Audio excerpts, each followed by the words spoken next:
Kebijakan Bapak Kapolri adalah transformasi organisasi.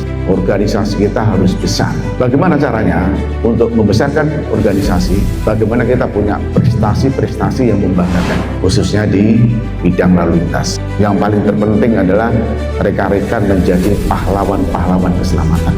Anda berada di jalan. Sehingga dekade of action yang mengisyaratkan fatalitas korban harus kita kurangi 50%, itu harus bisa kita capai.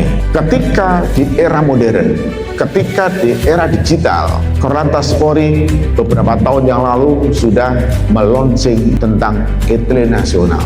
Ulang tahun lalu lintas Bayangkara kemarin, Bapak Kapolri sudah meluncing digital Korlantas. Artinya bahwa ketika lompatan-lompatan revitalisasi digital ini adalah diutamakan.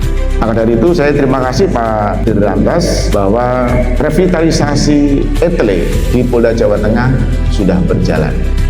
Di era media yang sangat dominan, perilaku-perilaku kita sudah harus berubah sebagai Polantas yang melayani masyarakat. Jadi program Polantas Menyapa saya titip betul. Saya banyak laporan di Jawa Tengah luar biasa.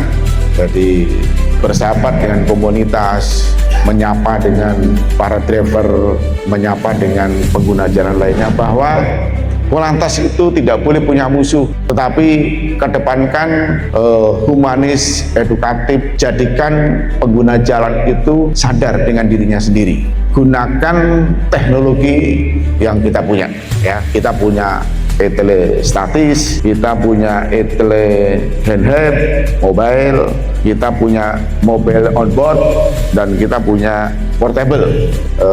Dengan rasa bangga saya menyampaikan apresiasi dan terima kasih atas sambutan yang diberikan oleh Pak Wakapolda dan Pak Dirlantas, dan sekali lagi kami juga menyampaikan apresiasi atas kinerja operasional di bidang ETLE di Polda Jawa Tengah sudah bagus.